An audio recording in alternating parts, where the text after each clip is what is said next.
Editing is super fun. There we go.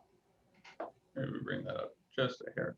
Do you have a time frame that I need to set for, or it shouldn't go wildly long? Yeah, not really. I mean, I think if it's, done around 9, that's perfect. And Perfect. if it's a little bit more than that, that's fine. All right, cool. So welcome to the podcast. All right. Thank you for having me.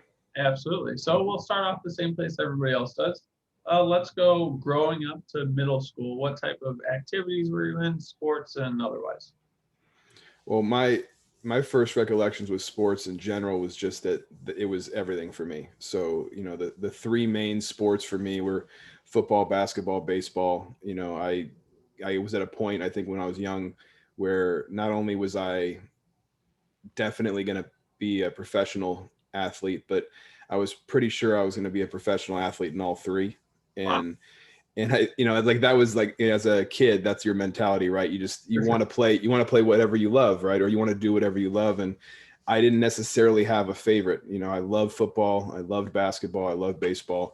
And, it wasn't the craziest idea in the world at the time, because you had guys like Bo Jackson and Deion Sanders and Brian Jordan and, Charlie Ward was a stud in both sports. Like, you had a lot of guys that were famously doing multiple sports and succeeding. Now, I wasn't anywhere near the athlete of a Bo Jackson or a Deion Sanders, but the idea that you could do more than one thing in athletics was definitely realistic. And you saw that, play out with some guys. So that was my initial love. And the sport I ended up kind of focusing with ultimately was football, because that was where I had the most success. And so I ended up playing college football. But going back to my youth, like you were asking, is that, my initial activity was literally any time I had a chance to. Like, it was every single break, every single recess and lunch, every single after school moment was activity, And on the flip side, I ate whatever the heck I wanted. I didn't have any interest whatsoever in health. I had just interest in taste, and so if it tasted good, I had a bunch of it, and it was one of those things where, even though I was never a thin kid and I wanted to be a better athlete, it never stopped me from eating unhealthy while I did all those things. And while I did all those things, I didn't get completely pulverized by my diet, because I was burning so many calories running around all the time that even though I was gaining weight and I wasn't exactly ever skinny, and I always felt like I was a big kid or a fat kid or whatever you want to call it, I was still very mobile. I could still move. I was still very fast. I could still, for the most part, do all the things I wanted to do when I played sports. So it just, unfortunately, I just never got the health focus on my diet, because technically I could get away with it. And I just never put the thought into it. But yeah, when I was growing up, it was football, even whether it was, tag or, with your friends, or whether it got it to be, a specific, team, team sport where it was more organized. It was football, it was basketball, it was baseball, it was all the time. Yeah. So was this your parents pushing you into all three sports at the beginning? How did that kind of pan out? No, my parents, it was funny. My parents would watch me in the front yard playing the sports, and being the commentator and, playing with playing on my own, because, before my friends would come home or whatever, I'd just do it by myself, and they'd hear me always winning, and they were like, we got to get this kid into a team of, team sports, so he can experience losing, because he's undefeated outside, and but no, they never like forced it on me or anything like that. My dad loved sports too. So I'm sure part of the reason I fell in love with sports was because I would watch games with him. But the idea that there was ever any forced, there was forced on me, I willingly, did it. I was all about sports from my end. So if there was any encouragement, I mean, I know there's some baby pictures of me with sports equipment and stuff. So I'm sure they weren't. My dad wasn't, sad. Right. He wasn't too disappointed in it. Right. But I knowing him now that I've grown up and seeing how he's been with me and my sister and everything else, I guarantee you, if I had fallen in love with ballet or had fallen in love with reading, and he would have been 100% supportive of that too. So, whatever I had fallen in love with, he would have Right. supported 100%. That's great. As far as you're talking about your food, as far as nutrition wise went, what did your meals look like? Was that just whatever your parents cooked? What did like breakfast, lunch, and dinner look for like middle school and whatnot? Yeah, growing up, I mean, it was, we don't have so much control at that age, because our parents are the ones doing the grocery shopping. Yeah. But whatever I asked for the most part, I'd get. Okay. It wasn't like they'd give me free reign, like here, for dinner you can have cookies, or it wasn't like that. Yeah. But they would cook different meals, and if my mom made some the tacos she would make, I'd love, so we'd have those more often probably than other Yeah. things, because it was one of my favorite things that she cooked. Mm. So I had some say Yeah. in what we ate, but I overate all the time. Mm. I'd grab a bag of Dorito chips and eat the whole bag while watching, professional wrestling in the morning, or Mm. or watching the Giants, the Warriors, or the 49ers, or whoever I was rooting for. Mm. And so I would just eat kind of whatever was in the house. And so we'd always have cookies and crackers and other snacks like that, all the time. Things like Doritos and Nella wafers, and just there were foods that Triscuits and Wheat Thins, and it's like whatever could be in a box or a bag Mm. that could be consumable was a go-to for me. And I would say that's kind of the hard thing with processed foods. You're not really going to fill up on it when you overeat. It's Right. very tough. Well, and that was one of the things, the whole reason I wrote a book in the first place had nothing to do with thinking of publishing it. It was just Yeah. more trying to process my, like, why did I go on 2 diets before where I gained all the weight back? What did I do wrong, and how can I process everything? And so taking a deep dive back into my, bad habits and what happened, you realize that you don't actually eat for nourishment. You don't actually eat for need. It's you eat for entertainment, and you eat out of boredom, and you eat because it's there. And so you eat until it's finished, not until you're full. It's like, and I've had, even now in the last 2 years, there's times where as soon as I finish something to eat, I am, satisfied, and then I'll immediately go see if there's anything else I want to eat.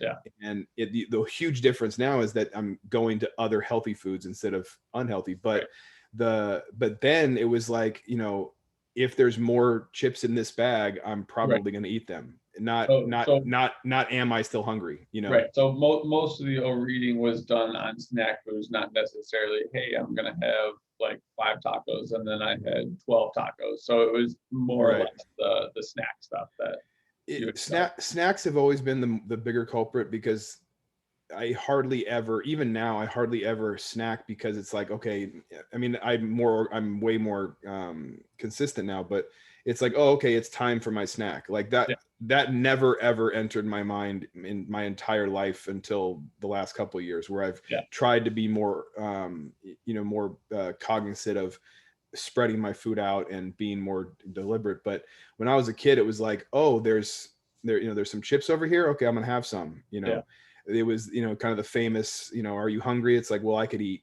It's like, it didn't necessarily have anything to do with, and that was one of the things I think became one of the more powerful kind of aha moments for me in this whole process, was realizing how many times in my life I wasn't hungry when I ate.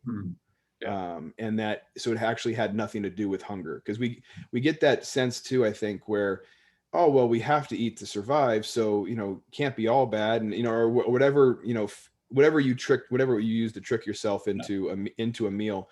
But there were plenty of times where I'd go through a fast food line, and as I got older, and I would order something, and I'd be having it on the way home, and then I get a phone call and be like, hey, we're having dinner, that we're having such and such, do you want some? And I'd be like, sure, I could eat. And I'm literally having dinner, as I'm saying that. And it's like, well, I guess I'm having, second dinner, you know what I mean? And so it was, because I was eating food that I enjoyed. So if they had said it was something that I didn't necessarily like to eat, I'd be like, no, I'm okay. Yeah. Right? So it had nothing to do with whether I actually had food in my stomach or, at my disposal at the time. It was do I enjoy it? Okay, cool, I'm in. So was that during high school when you were just playing football, or what at what time was that time frame usually? That added, I mean, that was my entire adult life, Oh, essentially. You know, I mean, it's only been the last couple of years where I've been able to be more disciplined. yeah, But that idea of, you know, if I had already had a bunch of food to eat in a certain day, but dinner right, was, 20 minutes from now, well, then I'm in for dinner too. yeah, I never had a moment, if it was something I enjoyed eating, where I right, was like, actually, I've had a little too much today already, I should stop. Like yeah, that sentence never came out of my mouth my for whole sure. life. So, and So when we were in high school, so are we just playing football at that point?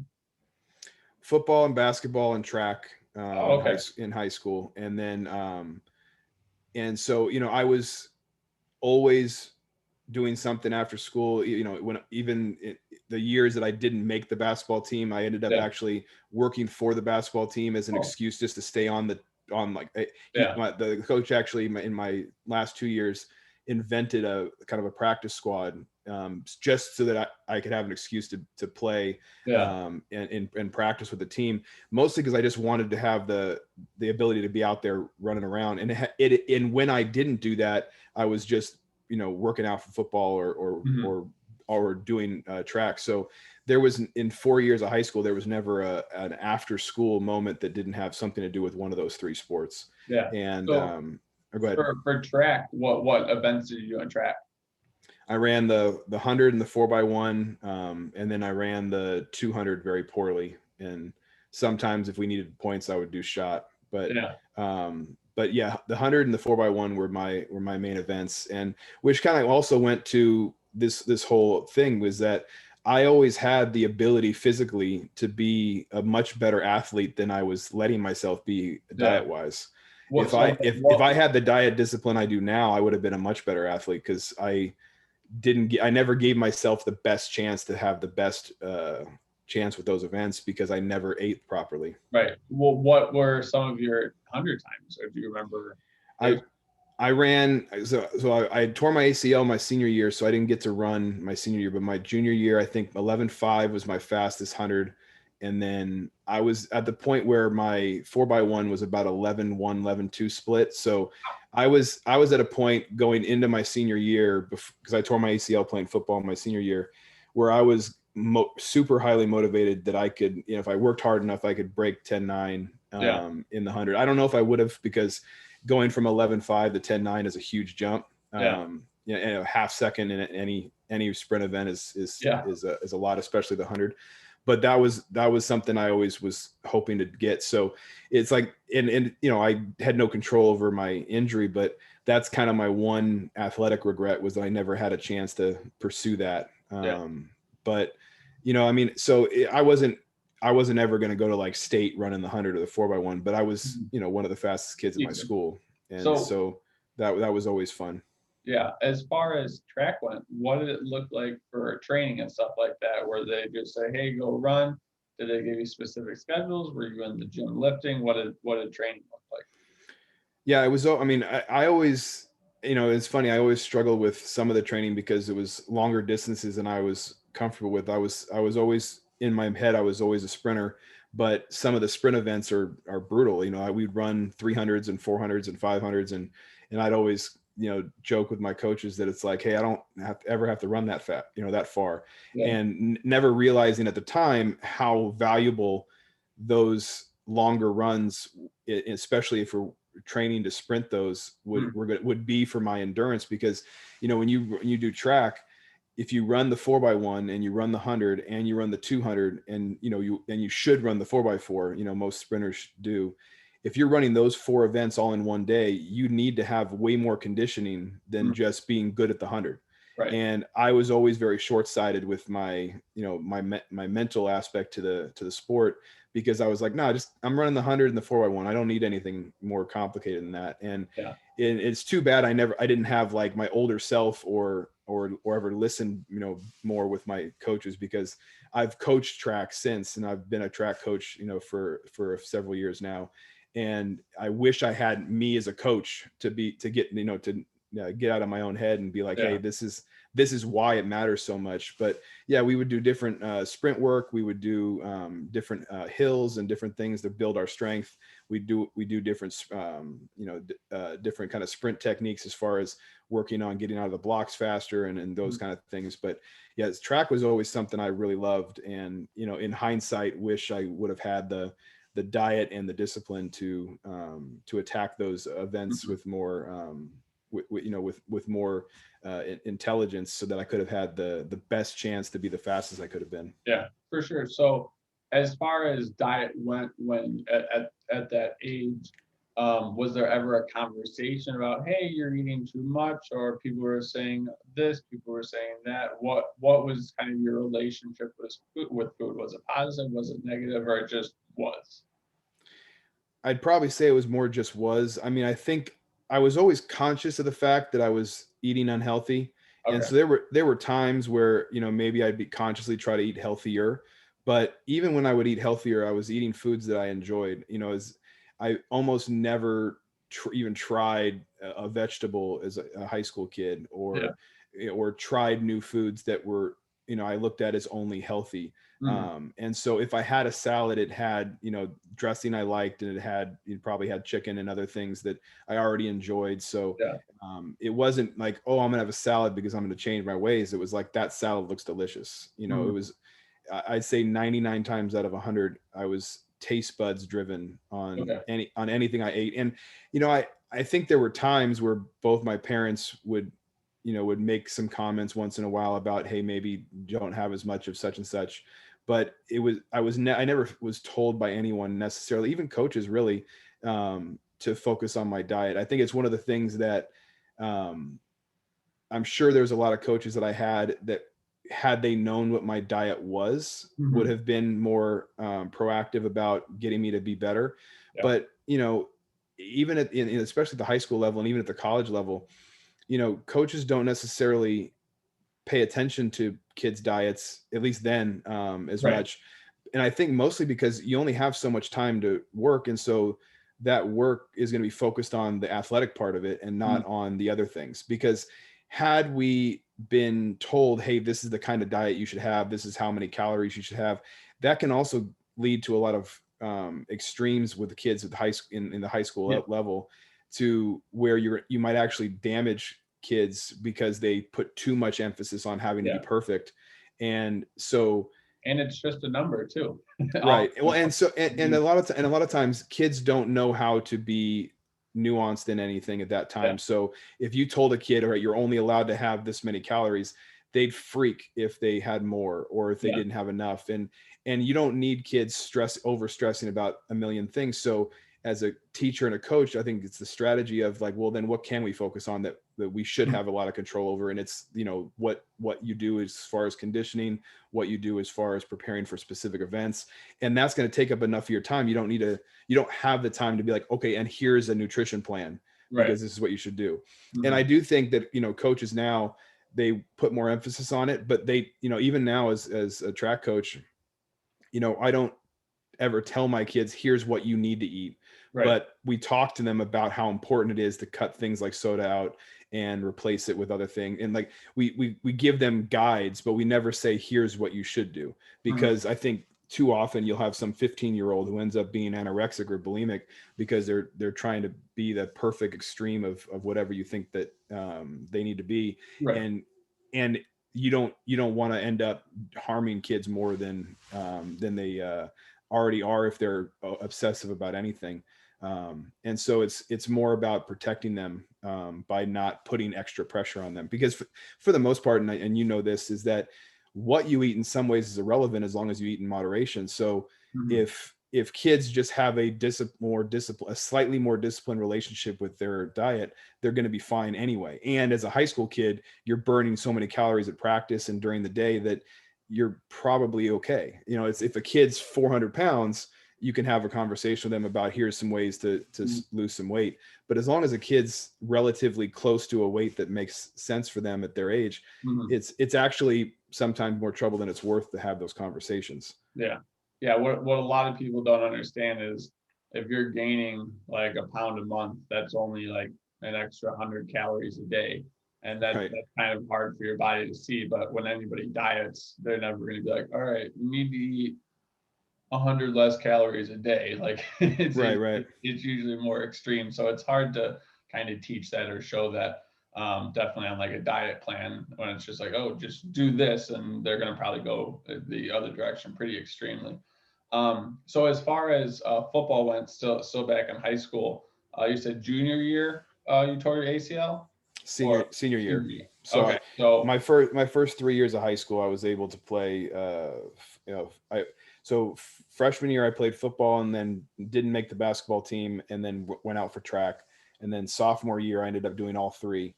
okay, And junior year I did all three only because I kind of invented the practice squad for yeah, basketball. And then senior year I would have done the same, but I tore my ACL. So I technically made it back in time to run a couple races in track, but I was wearing a knee brace and I wasn't ready, so I shut it down. yeah, And then I actually, my first year in college, I didn't play because I was still rehabbing and I didn't want to try to play until I was 100%. for sure. And then I played 3 years of college football after that. So what did recovery look like in high school since you were so busy, since you were doing all these things? What were you doing with your time? Well, when I tore my ACL, my um, what it actually did was it was the best thing for my upper body because the only thing I really could do was go to the gym and lift upper body.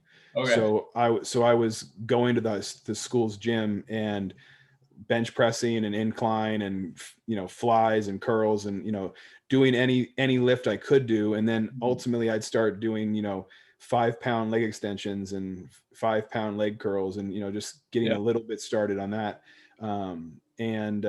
So to kind of give myself motivation to be excited about going to the gym, yeah, Monday, Wednesday, Friday I'd be lifting upper body, and Tuesday, Thursday I'd try to do something with my legs. mhm, And so it was great because I went from like a 235 max on my bench to like 325 by the end of my senior year. wow, And it was one of those things. We had a liftathon that was one of our fundraisers or whatever.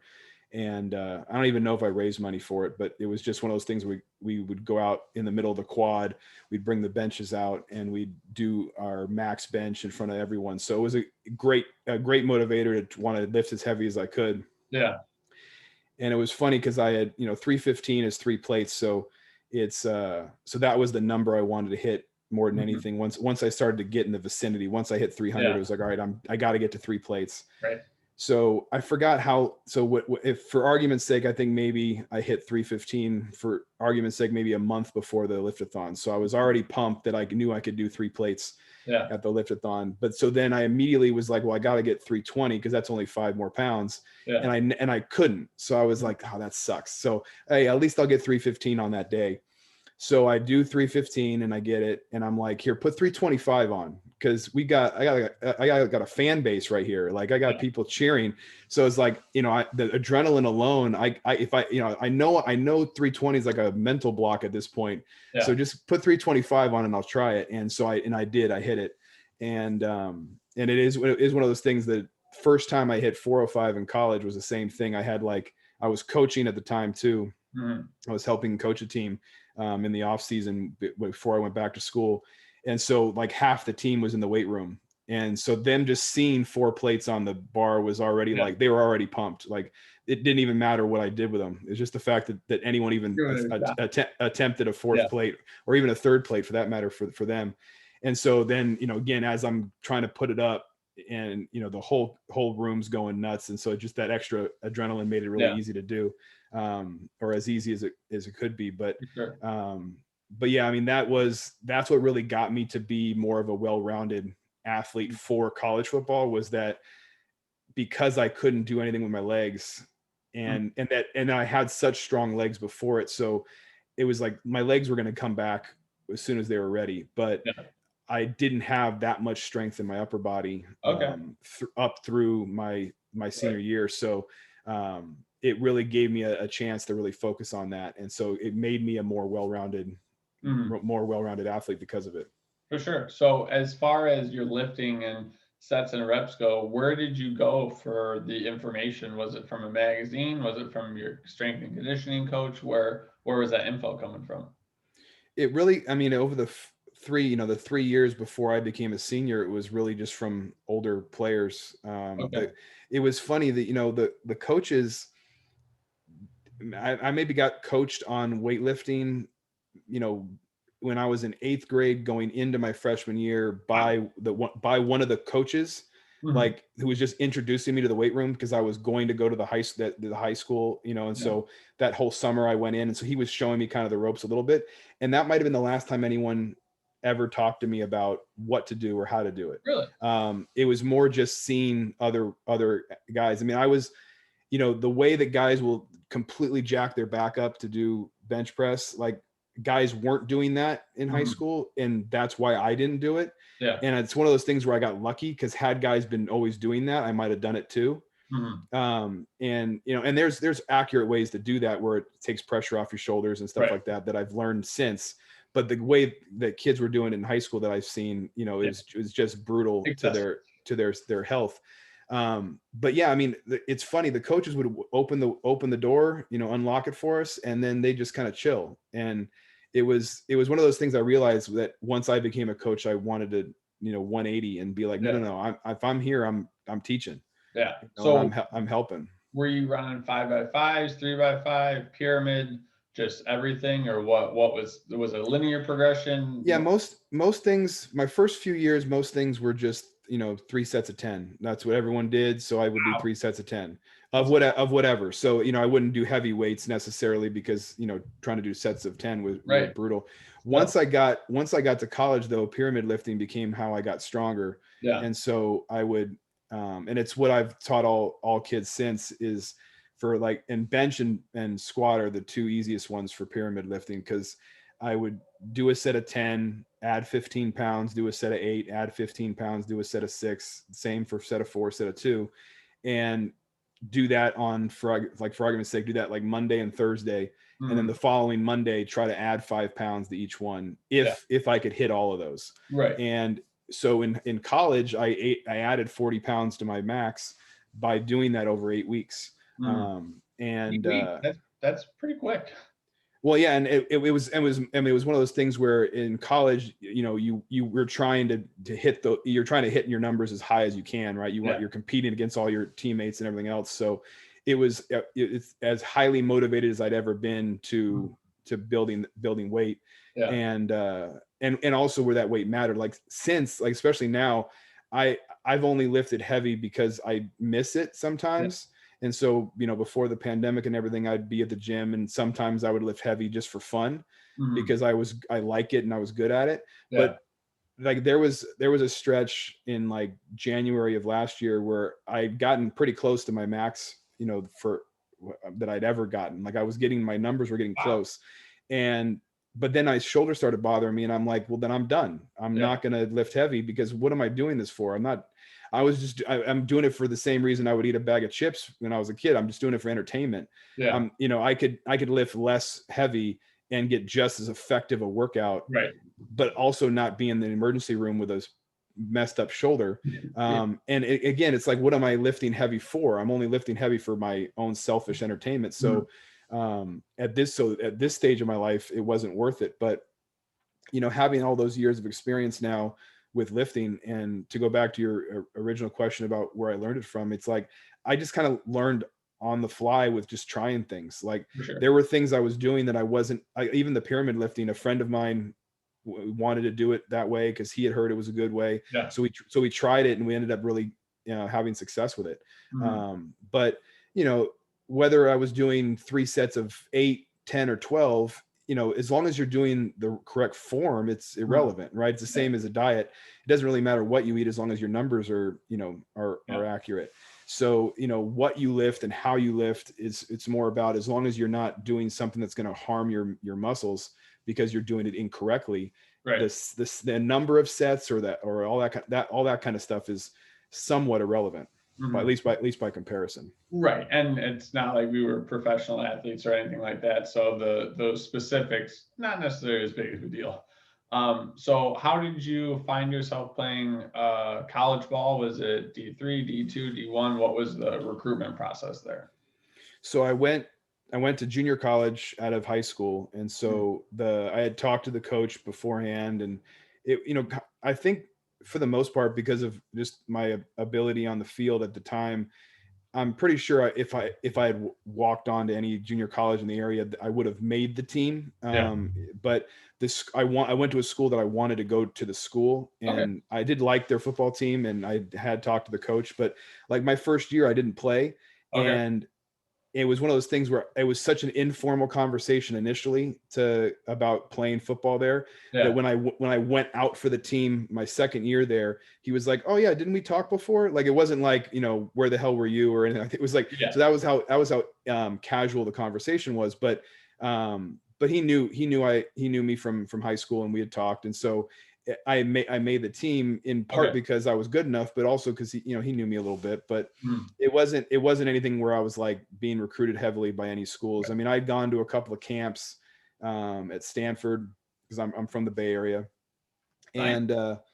and so I think legitimately, had I walked on at Stanford, I might have made the team, because Yeah. they really liked what I had done at their camps. But I Mhm. couldn't afford to go there, and I Right. couldn't get. And at the time, I couldn't get in either.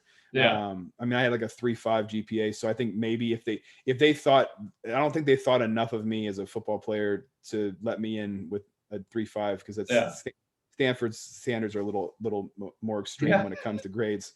But if I had gotten on the campus, I think I could have at least been on the team. I don't think I would have played, Yeah. because I wasn't good enough to play at that level.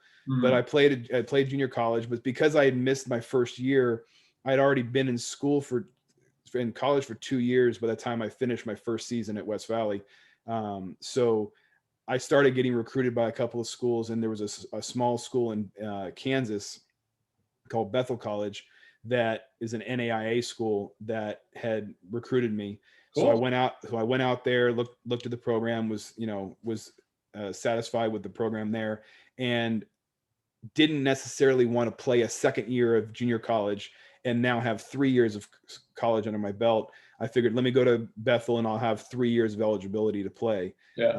And I ended So up playing. Oh, go what ahead. what does looking at the program look like? Does that mean you go look at the facility, you talk to the coaches, you see what the dorm life is like? Like what does that entail?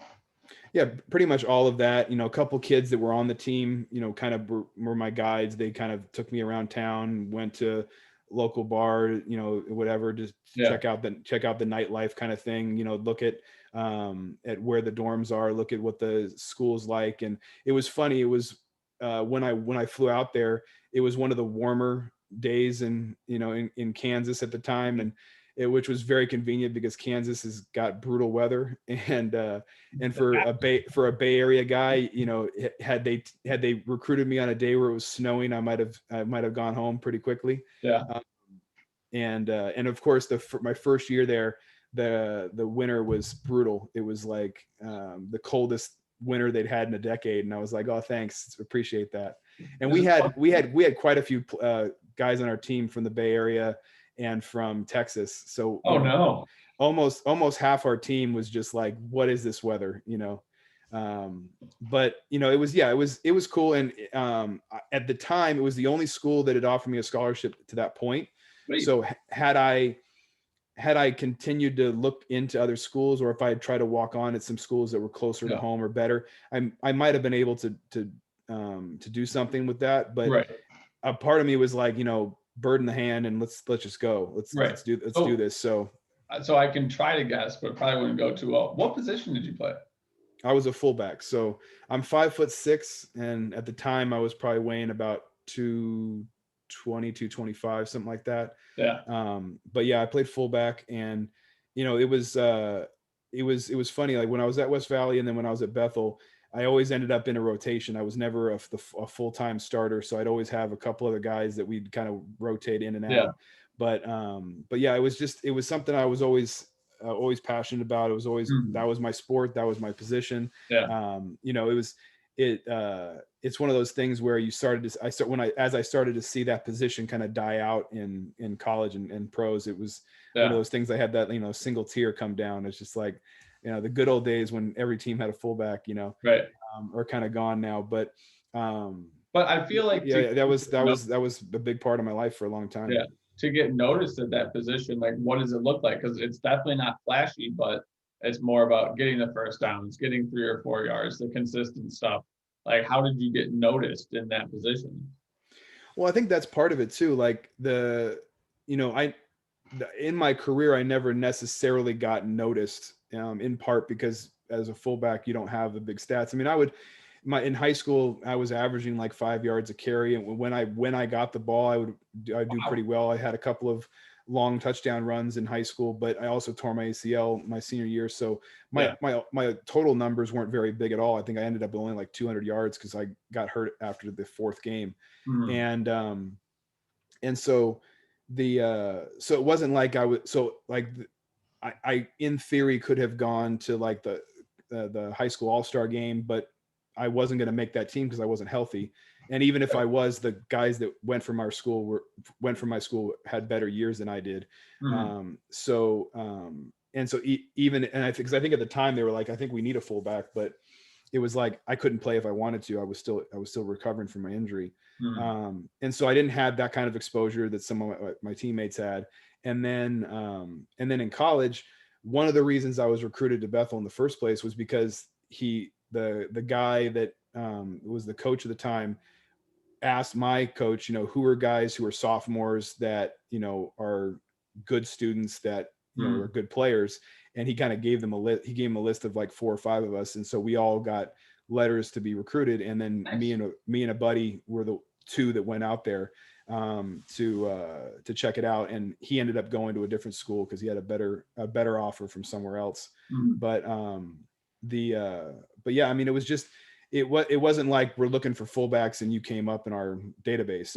It wasn't like anything that's specific like that. It was more about going to the different junior colleges and just saying, hey, who do you have that's, a good kid and a good student that can play?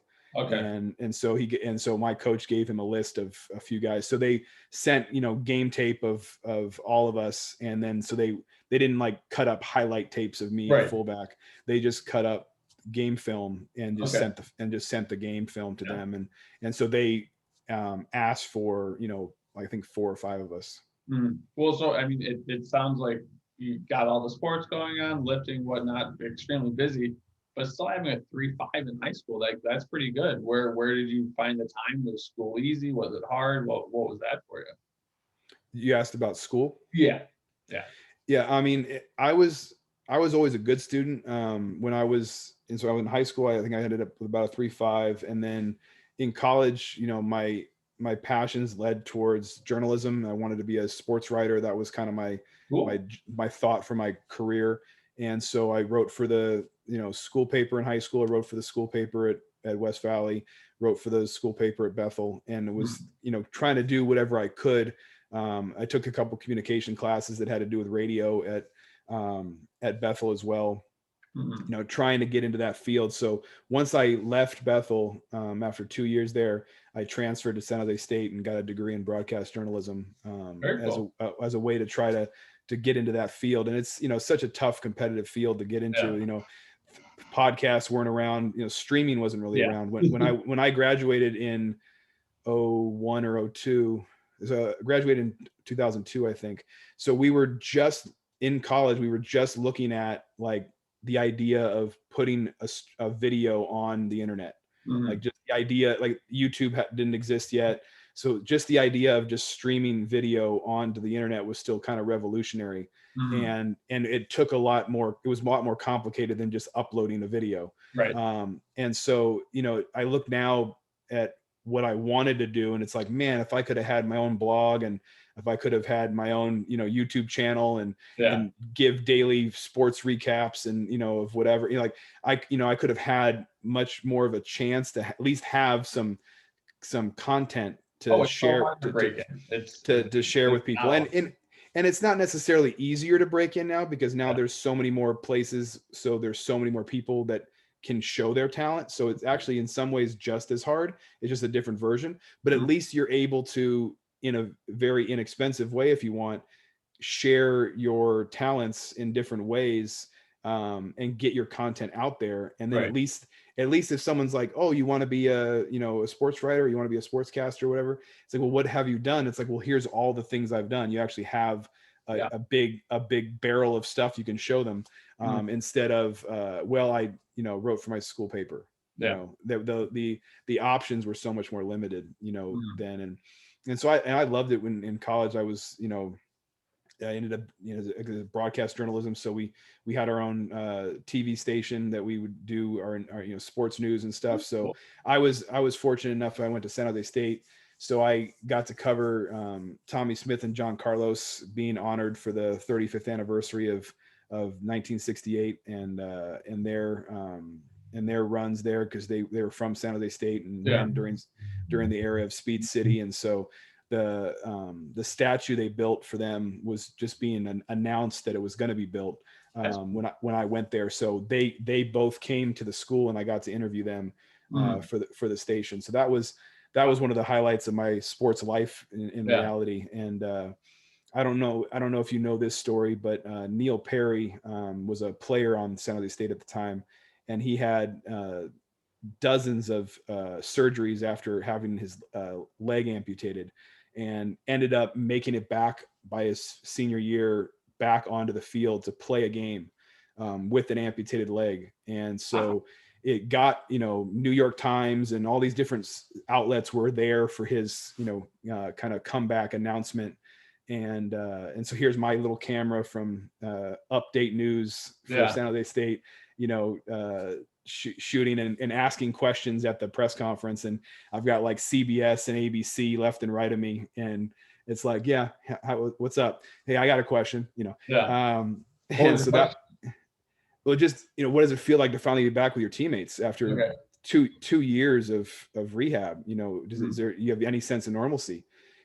Which is one of those things. It's like, I was an athlete at the time. I was still trying to be in some ways, even though I wasn't playing a specific sport. But it's like, I was fresh off of playing college football. It's like, I know how much the camaraderie and the team, feeling is. And when you're and I had that torn ACL before. So it's like, I know what it's like to be the only one in the weight room because the whole rest of the team is doing something else. Yeah. So I could only imagine what it was like for him to go through that for 2 years with all these surgeries and unknowns. Yeah. So it's like, that had to be times a million compared to my experience. But it's like, just to feel like you're a teammate again, because for a couple of years, he's sitting there, whether he's in a wheelchair with crutches or whatever, just cheering his teammates on from the sidelines.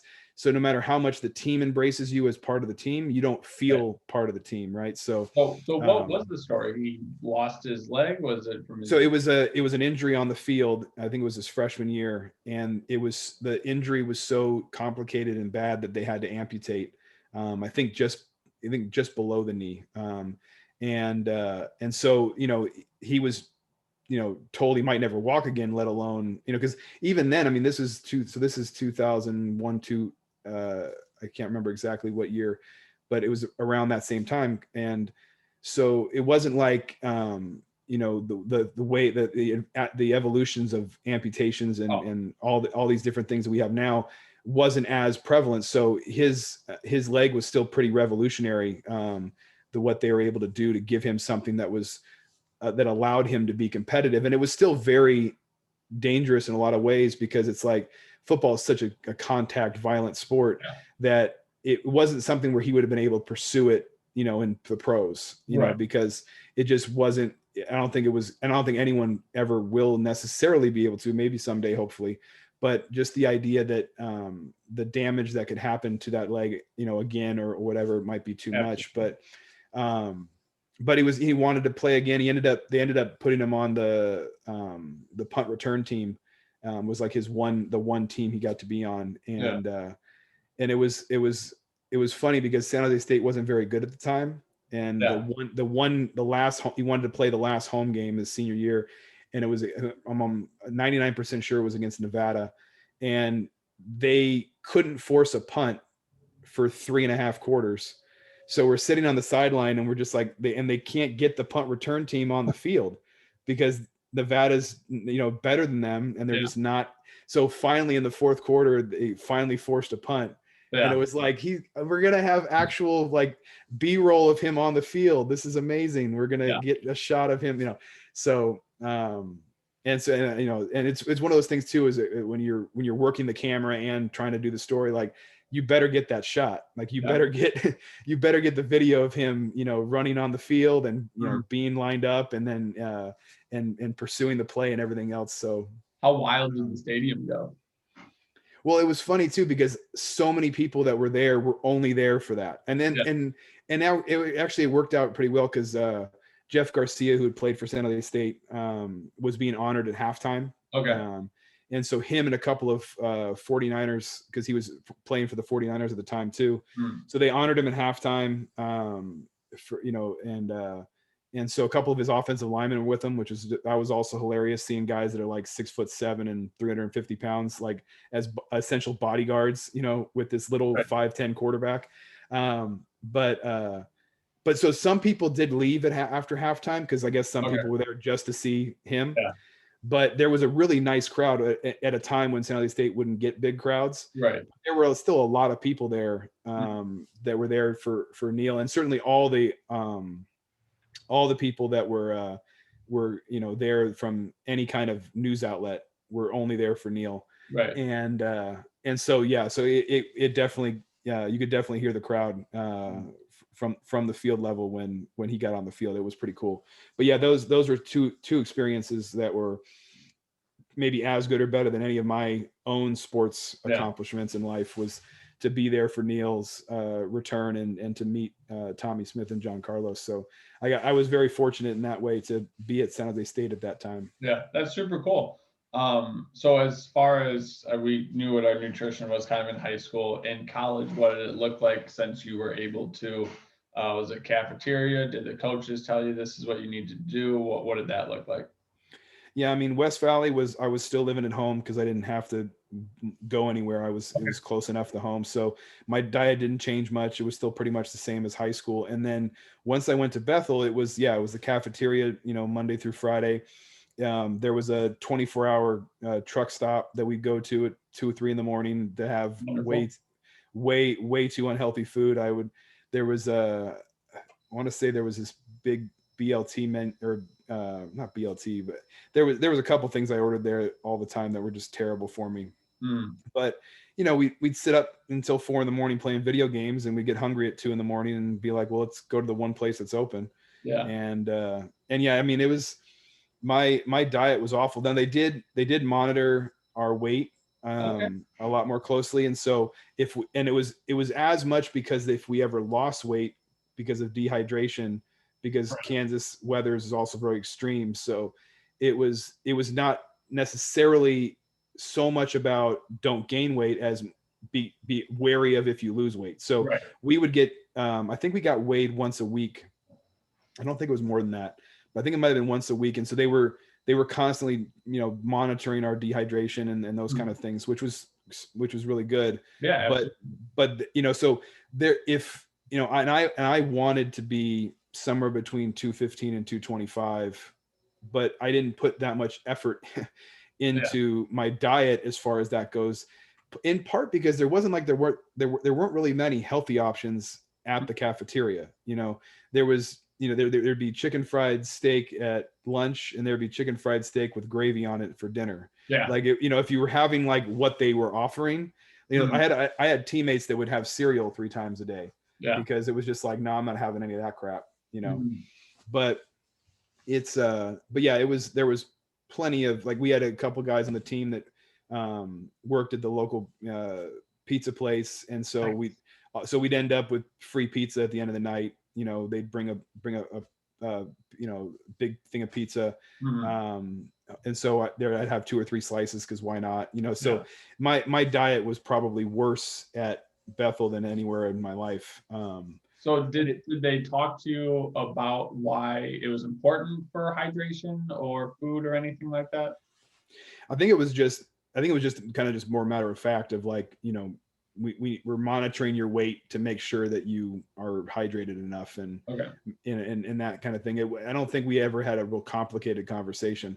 The reality is that I was never at no point in my life was I ever taught nutrition and listened. Like, even if there were times where nutrition was told to me, like, hey, you should eat such and such because it's better for you. Like, all that went in one ear out the other if I didn't like the taste of it. You know, Right. I kind of gave myself a mental block about vegetables. Like, oh, if it's green, I don't want it. When half of the greens in life I hadn't even tried. I Mhm. just looked at it and was like, nah, I'm good. You Yeah. know, in some ways I was a very visual eater. You know, if it looked good, I was going to try it. If it didn't look good, I wasn't going to eat it. For sure. If it had a smell I didn't recognize, I wasn't going to touch it. You know, those kind Yeah. of things. But you know, one of the things that is, my palate has evolved over time too, because I got out of my own way and tried stuff. And for the longest time, I just had my mental block of like, nah, I'm a meat and potatoes guy. That's all I care about. Just give me meat, give me carbs, and, you know, and get out of my way. You know, it was, I never really said that out loud, but it was kind of like, that was my mentality. No, absolutely. Yeah, I keep forgetting what the vegetable was, but there was a study done on, I think it was middle school kids, that they would give them like an ounce of whatever the mushy vegetable was once a week, and then they would progressively increase the size of it. And after, I think it was like 3 or 4 months, the kids didn't have an issue with whatever the flavor was. So there wasn't really a mental block. They were just having this little tube of it. Then they had more of it, and they're like, hey, you know what? This isn't actually that bad. Right. And definitely, like for me growing up, if it was mushy, it was a texture thing. But like now I can eat mashed potatoes and things of that nature, and it's just like, like you said, I was definitely in my own way when it came to eating those foods. Well, and I tried a couple things a couple different times. I think I tried corn and carrots, and, you know, but, you know, if they give you a scoop of corn in middle school, or they give you some, you know, stale carrots that have just been sitting out or whatever, Yeah. that's not the best way to introduce kids to vegetables. You No. know, whereas the first time I'd ever actually tried corn on the cob, it was delicious. Mhm. And I had never touched a corn on the cob before, because my first experience with corn was mushy, you know, cold corn from, you know, a lunch tray. Right. And so I was like, oh no, I don't like corn. And I went to a neighbor's house, and they were having a barbecue, and they were like, here, try this corn, it's delicious.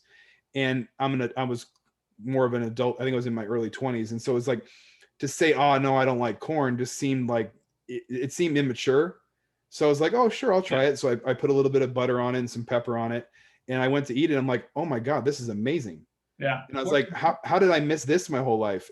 But it's, you know, you know, when you would get a corn on the cob in school, it would be like this little tiny thing, you know, Right. and it would be cold, and it wouldn't be, you know, it wouldn't be fresh off of a grill Yeah. or anything. It's like the way you cook things and how you introduce the foods to kids is a huge impact on Yeah. them for future reference. And it's like, but, you know, steamed vegetables can be delicious, but if you just give a kid a steamed broccoli with nothing, Yeah. more than likely they're not going to like it. But you put any kind of a seasoning of any kind on it, and it's going to taste more like the seasoning than the broccoli.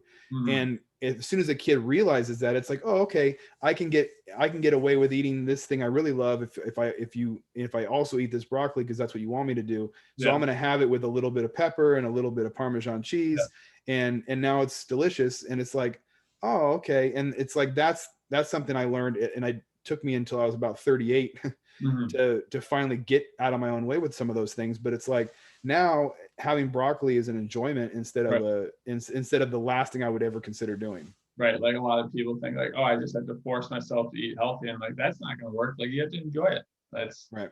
that's what it's Well, and going to that's one of the first things I've always told people, and something I try to teach kids and teach adults when they ask about, you know, kind of what to do and how to do it, is you start your diet with things you already enjoy that are healthy.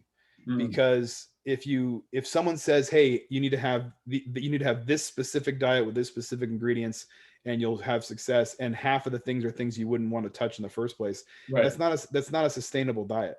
Mhm. So, you know, it's like, find things you already enjoy eating, start there, because your palate does change over time in good and bad ways, Yeah. depending on what you eat. So if you stop eating really salty foods, then having something really salty is going to have a huge impact all of a sudden, Yeah. because you're going to get these intense flavors that your body is now not used to. Mhm. And that happens with everything. So the first time you eat something, some kind of steamed vegetable or something like that, it might be like, oh, I don't really like this that much. But if you eat it with other things you enjoy, then it's just, okay, we'll just try it. Just have a little bit, like you said, start with a little bit. Yeah. But then over time, it's like, well, no, let me have that again. That was pretty good. Actually, the way those carrots were cooked were actually really good. Let me Mhm. have some more of those. Yeah. And you'll start to go down those healthier avenues. But you got to start with, with the things you already like. If grilled chicken's an easy go-to for most diets, but it's like, there's so many different ways to make grilled chicken taste good, and Yeah. also to make it feel like it's all right, another piece of grilled chicken. So you got to find that middle ground where it's like whatever the food is that you do like. So if it's steak, if it's whitefish, if it's, even if it's things like string cheese or jerky or Greek Mhm. yogurt or almonds or whatever things you're going to have that are good and healthy for you, that you can have in moderation, that'll end up being a good alternate to the unhealthy things you've been eating your whole Right. time. That's the best way to start. Yeah. And you can always then become more disciplined, or then become more broad, and expand your palate and your diet afterwards. But it's the smartest thing, I think, in my experience, to start with things you already like, Oh, because absolutely. it's the only way to get some consistency, because routine becomes a really important part of any health journey. Yeah. And if you can give yourself some routine, because every morning I have this for breakfast, or every lunch I have this, or at least every dinner is the same, or whatever. You don't always have to stay that way, but if you start that way, Yeah. where it's like, let me try this, Yeah. 2100 calorie diet for a week, and try doing this every day, and it's like, okay, Mhm. now it's time for my snack, or now it's time for my lunch, or whatever, and give yourself a starting point. Then it's so much easier for it to feel like a 9 to 5 job that makes sense, instead Yes. of feeling like just this um, unending, frustration that I can't have other foods that I want. Yeah.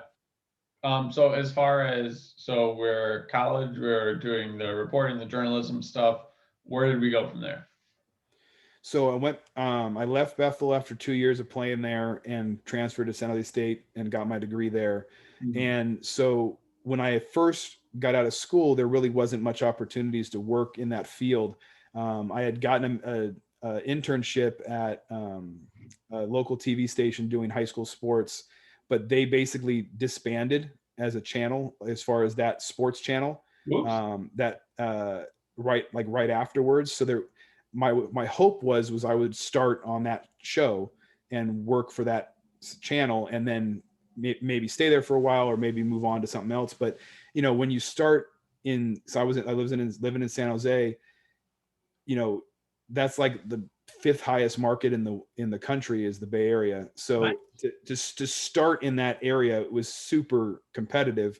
Yeah. And it would have made more sense at the time, if I really was trying to be a sports writer and journalist, to move to a smaller town. you Okay. know like there, for example, one of the guys that graduated from San Jose State a couple years before me, his first job was in El Paso, and he was just like doing the night shift of their sports coverage. Yeah. And so he would do like nights and weekends, and then that went on to him being like their guy in El Paso, and then he moved to like Wisconsin and As the worked in guy. like, and so it's in that industry at that time, it was about trying to get to a bigger market. So Mhm. starting in the fifth largest market in the world is not where you want to start, unless you get really lucky, Mhm. because the chances of getting a paid job in that field at that time in a top 5 market is nearly impossible. And I Mhm. had a teacher, a professor, who's became a big mentor in my life, who, one of his favorite lines to his students was, "There's this place outside California called the United States." And it was one of those things where I think a lot of people had to get out of their own way and be like, look, if you want to actually succeed in this industry, you Yeah. need to realize that you might have to move to Idaho, or you might have to move to North Carolina, Yeah. or to get into some smaller markets that will give you the chance to do the things you want to do. And And that's then if you ever want to get back to San Jose or back to the Bay Area, you might have to get there through 3 or 4 other towns. mm, At the time, I was engaged and didn't necessarily want to leave the Bay Area. mm. So I was in my own way when it came to that profession. So I started working as I went and got uh, what's called the CBEST test, which was for substitute teaching. Okay. I took that test, passed it. So anyone with any degree in anything and passing the CBEST test, which is kind of like a educational Certificate of some sort. yeah, but it was like it's basically like the SATs for teaching, Okay. but it's not as hard, but that's essentially what it is. But if you pass that test and get a degree in something, you could substitute teach, wherever you want. And then so I started substitute teaching to just have a part-time job. Yeah. And started coaching after school sports at a local school. And so I was just doing that. I ended up having a couple other part-time jobs and kind of realized that as much as I love journalism, as much as I love sports writing, that teaching was probably a better route for me for getting full-time work. Okay. So I went back to San Jose State and got into the credential program and got a teaching credential. Wow. And ended up becoming an English teacher. Or at least getting my degree in or my credential in English. And so for the last 12 years or so, I've done multiple things, but I've been a health teacher, an English teacher, a PE teacher, a history teacher. And so I've done different things because I have a middle school credential and a single subject English. So it allows me to have some versatility with what I teach. Mm-hmm. And so that's what I've been doing now. So teaching and coaching has become my life for the last dozen years or so. Yeah. So what was it a day that you had the realization that's like, hey, this journalism, radio, TV, what thing's not going to work out for me? Was it a couple of months? What was kind of the tipping point for that? Well, it had been a couple of, I think, so I went back to school in 03, 04. So maybe a year after graduating initially, I went back to school. So it was just, a year out of work in that field. And also at the same time, working as a substitute teacher, working as a coach, and being like, my love for sports, I'm getting more enjoyment out of coaching than I am out of writing about sports. Right. And, I think you also get to a realization too, is that, if I was covering high school sports or college sports and making enough money to survive, that would probably be pretty good. But you also realize, I think, as an adult, you lose some of that shine on like, oh, these guys are my idols, or I idolize these athletes. Like, you realize they're just human beings and they all make mistakes and stuff. But, I don't remember exactly which athletes specifically, but it's like, even when growing up, it's like when you see the Lawrence Phillipses of the world, or some of these guys that like, they're just bad human beings, and then they happen to be really good at sports. And so you end up covering them as an athlete, even though they shouldn't be given that platform. Right. And so it's like, you kind of realize that it's like, actually, the way I would get the most enjoyment out of sports for me is to coach my love of sports with other kids, instead of propping up these, just humans, guys that, as much as I still love sports, I'm a huge Warrior and Giants fan. And so I still love my teams, but it's, I don't have the reverence for sports the way I might have when I was younger. And I still would love to do like play-by-play for a sport, or to be a part of sports in that way. But I also realized that I got more daily enjoyment and more fulfillment for my love of sports through coaching. And so teaching and coaching became a much more, just a much smarter path for me for what I should actually pursue as a career, versus, because that's the other thing too, is that like, I have a wife and a son now. If I was doing my dream job, or if I was covering the Giants or the Warriors or something, I would never be home. I'd constantly be on the road. I'd constantly be following the team. Like, one of the things about that profession is it's very hard to have a home life and be part of that profession, because to have the ability to stay in your area is very limiting. Like most people in sports have to travel all the time, because very rarely do you have the writer or the broadcaster who just can stay at home. If I was travel as well. Right, exactly. If I could get paid enough to just be like the announcer at a stadium, so I only ever have to go to the one stadium. It's like, okay, Yeah. well then cool, but those aren't the kind of jobs that you can afford to just do that one thing. So Right. you know, it's like the travel alone was one of those things too, is I kind of realized I don't necessarily want to do that. Mm. um and so that was also one of those things where it's like, you know, if you're putting, you know, the two job and two careers on a scale and saying which one would you rather do, actually in a lot of ways it became a much easier decision for me, as I could teach anywhere, I could coach anywhere, so I can also just be in one place for a long time. Mm. And so that's kind of been what I've done. Yeah. So you mentioned from college you were kind of around the 225 mark. At like what point after college did you start going up? Did you start going down? What did your fitness and nutrition look like as far as that went on? It was funny. It was, you know, I was probably 225 in college, my last year playing, and it felt like I sneezed and was 250. Yeah. I just immediately got to like 250. And so when I left college and was back at home at San Jose State, I was until my first weight loss journey, I was at least 250 as an adult. Okay. And then I got it when my first teaching job, I ended up getting up to about 280. Okay. I taught on the second floor of the building I was in, and going up and down the stairs 2, 3 times, 4 times a day, I would start to, you know, like, oh, this is a little tough.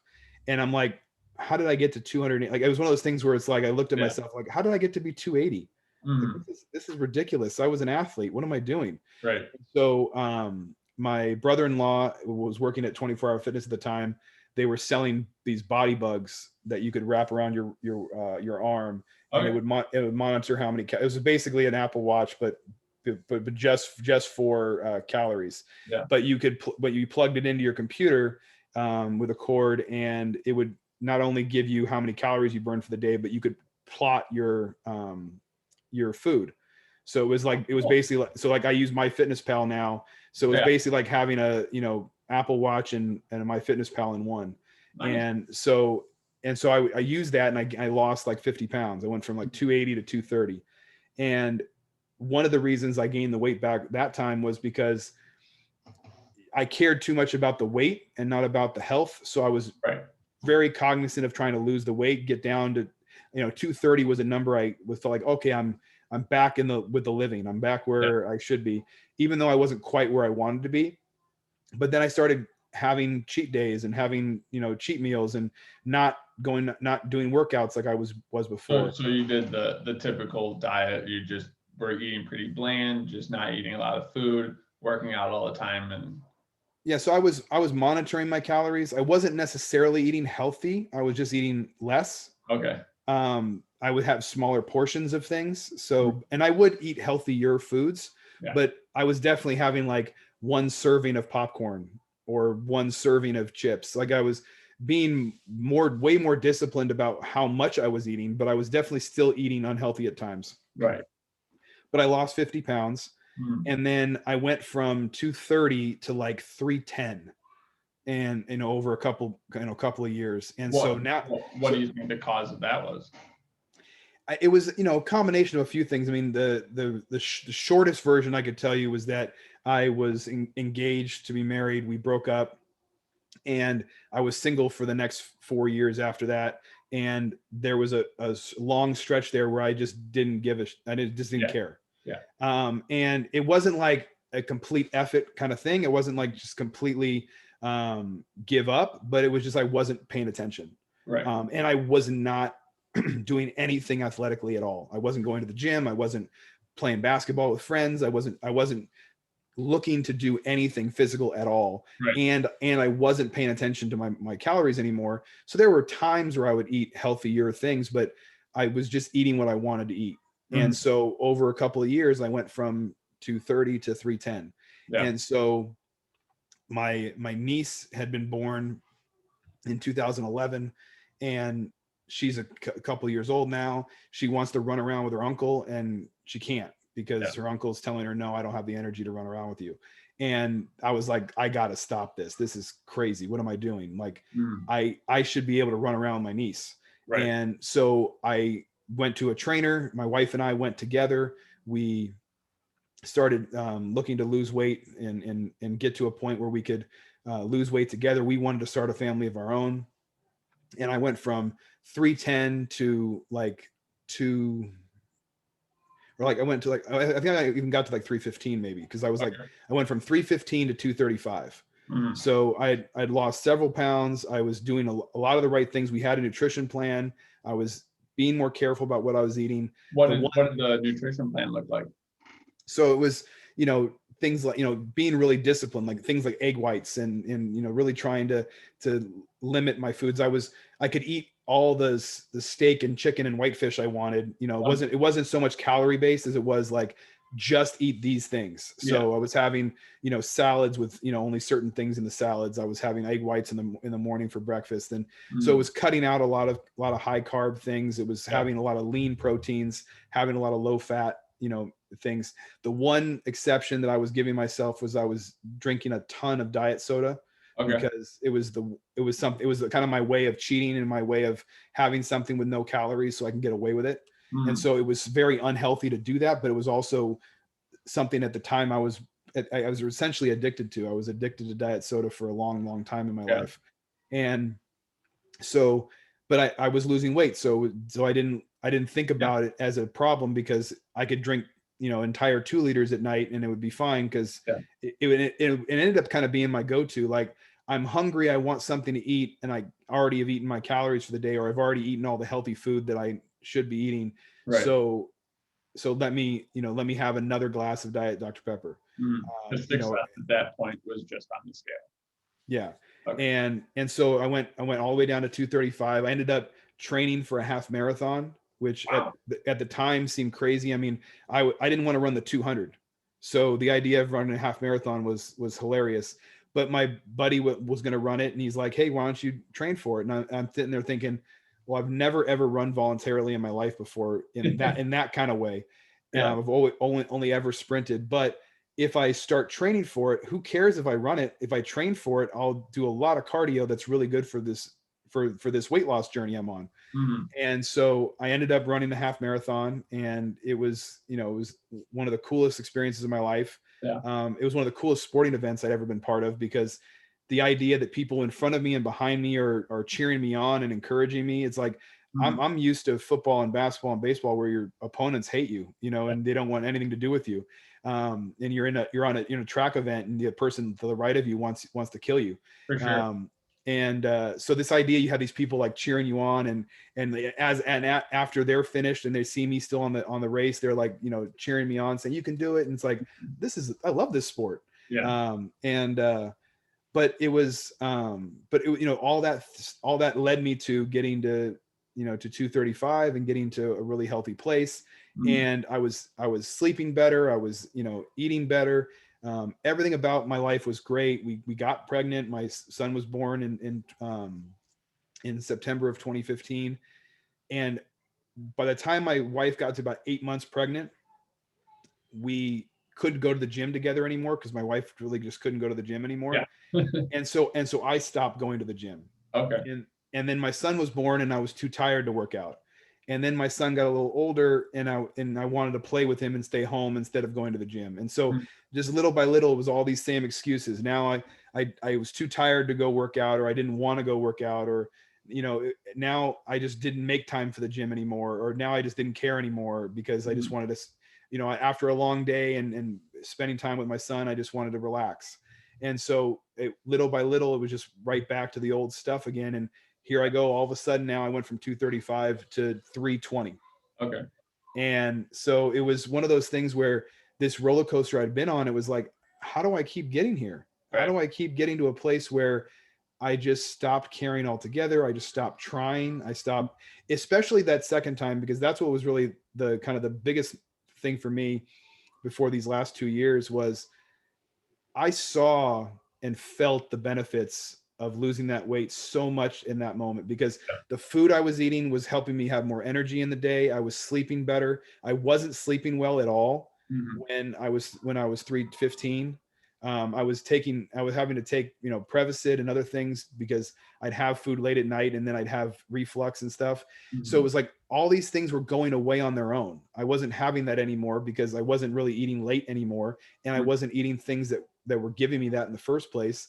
And so it was like all these benefits I was getting, the energy I had to run around with my niece, the all these things were happening, and I abandoned them all. And so it was like, so what is going on? How am I getting to this place where I'm letting myself get back to this place? And the biggest thing I found for me was I cared too much about the number on the scale when I was losing weight, so that when I hit a number that I was comfortable with, I slowed down, stopped, and eventually went back to old habits. Because even though I was eating things that were healthy and I did like, it was now giving me a chance, like, well, now that I'm here, I can have this thing. Now that I'm here, I can skip a workout. Now that I'm here, I can do less. And that as soon as you open that door, it's easy to just open that door wide open and go right back to bad habits and stop being consistent. So as far as that went, where are we now as far as, so that was 2 years ago, you said? Yeah. So it got to the point, like the perfect storm came. We were moving from the Bay Area to LA, and I hadn't been in the gym in forever. When I went to a gym, it would be like, all right, I'm going to start. And then within a month I was stopping again. So when we moved here, it was like, okay, I'm 320 pounds. When we first moved here, I had to go to a big and tall store to buy clothes because none of my clothes fit anymore. I had 2X shirts that none of them fit. Yeah. So it was like, okay, I'm going to go to big and tall. I'm going to buy these 2X, LT shirts, and I'm going to buy these 3X shirts, and I'm going to buy all these things that I've never had to wear before. And I'm going to stop getting in my own way, and I'm going to start, doing what I'm supposed to do. And so I signed up for a gym. I knew already now from that second time losing weight, the kinds of foods I should be eating, but I talked to a nutritionist at the gym. Yeah. I talked to my trainer. I said, look, I need you to be brutally honest with me. I need you to, here's my whole story. Everything I've just told you, I told him, athlete in school, completely stopped, loved working out, like to challenge myself in the gym, but I don't care about lifting heavy anymore. I want you giving me workouts to just please my past, self. Yeah. Give me workouts in the gym. They're going to help me lose weight, and they're going to help me be healthy, because that was the biggest thing. The biggest shift was, this is a journey to health. This is not a weight loss journey. Yeah. Because a weight loss journey, the number matters. In a journey to health, it's an everyday for the rest of my life journey. And so I was still scared to death at the time of what maintenance would look like, because I had never, ever been successful in maintenance. And I kind of realized it on my own. Like, no one necessarily told me this, but I realized that the perfect maintenance plan is to literally change nothing except except technically the number of calories for the day, and nothing else. Have the exact same meals, have the exact same things, still work out the same, but just add 500 calories. And by doing that, it took me from a calorie deficit every day for a year to calorie maintenance.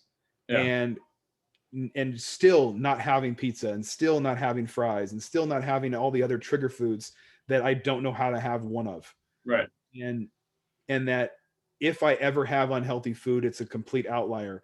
And if I, when we could see our families, and we'd go to things like Thanksgiving or whatever, it's like, okay, if I'm going to have a Thanksgiving plate, then I'm going to have, I'm not going to snack beforehand. I'm not going to snack after. I'm going to have the one plate, but over the course of the day, I'm going to have, if I've been, at that time I was eating 2,500 calories. So it's like, okay, so I've got about 2,500 to 3,000 calories to play with today. Yeah. And so as long as I hit that number, then I'm okay. So if I have a small breakfast, I have this big lunch that we usually have, but I limit it to, just a small thing of mashed potatoes, or a small thing of, stuffing or whatever, with as much turkey and ham as I want. And then don't have seconds and thirds like I always used to. Right. And those kind of things. So it's like, so not keeping myself from having those things. Cause I'd had moments like that where everyone's having delicious food and I'm having a little small piece of chicken and feeling like, you know, this is stupid. Why am I doing this? I hate this. And it's like, you can't do that to yourself. And so you plan for it. You have less calories beforehand. You have less calories afterhand or afterwards. You go for a run, you burn a few more calories that day or the next day. And you work it out so that your average for the week or for the month is fine. Like you said, if you're adding 100 calories a day to your diet, it's not going to have that much of an impact. Maybe you gain a pound a month, Right. and it's like, so if you think that way and realize that, then you realize that being 100 calories over is not going to hurt anything because again, ultimately the total weight doesn't matter. And for me, it's like, well, what's my body fat percentage? Do my pants fit? What am I able to run around with my kids? Those are the things that matter so much more than if the scale, like right now, I'm under 200 pounds. I haven't stepped on a scale since February because I used to go monthly to the gym. So the number never really mattered. It was cool because the scale they had would also show my body fat percentage and other things. Cool. So that was cool to know what my body fat percentage was.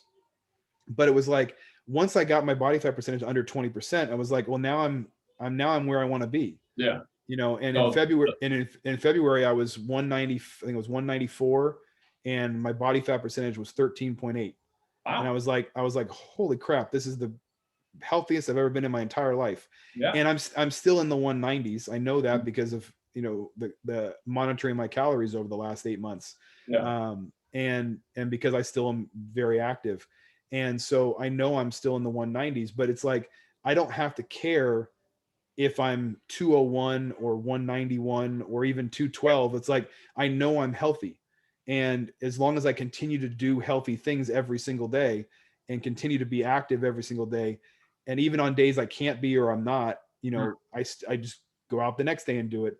And I have that mentality because I've been very inconsistent at times throughout this 2 years. Yeah. But it's there. If you look at it over the course of those entire, it's been over 800 days since I started, I've worked out of those 800 plus days, I've worked out 800 times.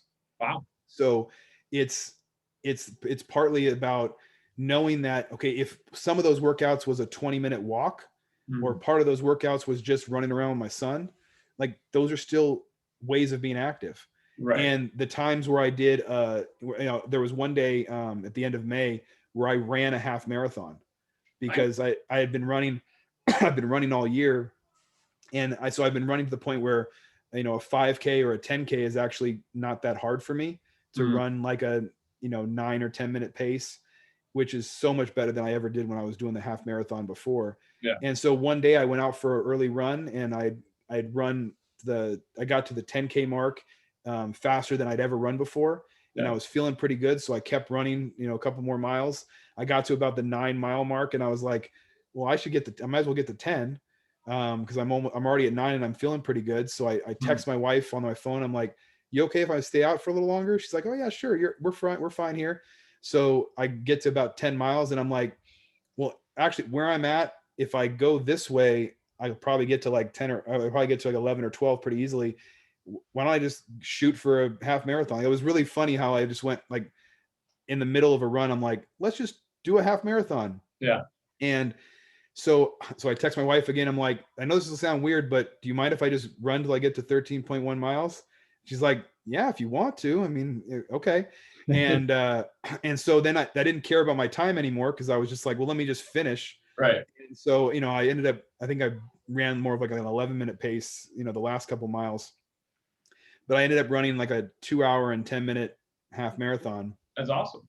And it was because in the month of May, I was trying to run every day. My birthday is the end of May on the 25th. So I was like, I wanted to run every day until I hit 40. So I was 40 years old on the 25th. And so by the time I got to that, now I'm like, well, let me see how many more miles I can get to this month, And so in just the month of May, I ended up running over 150 miles total. Wow. And it was one of those things where with the pandemic and everything else that's gone on, I stopped going to the gym. I ended up having to try to buy equipment for the house to do lifting and stuff here. That So must have been super tough to find any equipment. well, yeah, and so I have like I have like a slam ball and a kettlebell and Yeah. a buddy of mine that was my trainer has a company, Majesty Fit Gear, that does resistance bands. So Okay. I was able to get some resistance bands from him, and so I have some different equipment, but yeah, it's very limiting in what was even available. Most places had sold out completely Yeah. of stuff and those kind of things, but it was one of those things where it just kind of worked out, because in January I was like, okay, I need to have some kind of New Year's resolution of my health, because like what's going on, what can I do that's maybe to help me more. Yeah. And I realized that I had, from July of 2018 to July of 2019 was my 1 year weight loss journey. And so from July to January, I did a lot more lifting and a lot less cardio, because I didn't need to lose weight anymore. Right. So I wasn't going to spin classes. I wasn't running on the Stairmaster as much. So my cardio had really fallen off because I didn't have to run. Right. And so I remembered how much I enjoyed the training for the half marathon, a few years prior, because of all the cardio I got. And I was like, well, I still can't really run right now. Like, even though I've lost all this weight, Right. The times I've been on a treadmill, I haven't really run very far because I'm so out of practice of it. So let me try to, in 2020, I want to run more.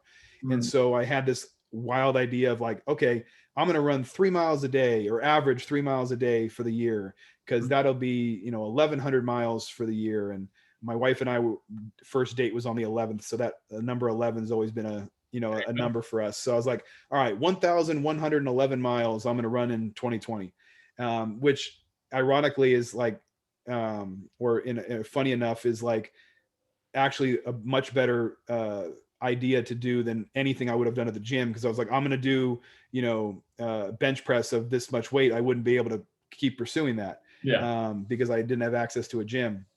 So it just kind of worked out. So I started running around my neighborhood and trying to get more miles in, because I didn't actually run much in February or March, because a lot of other things were going on in life.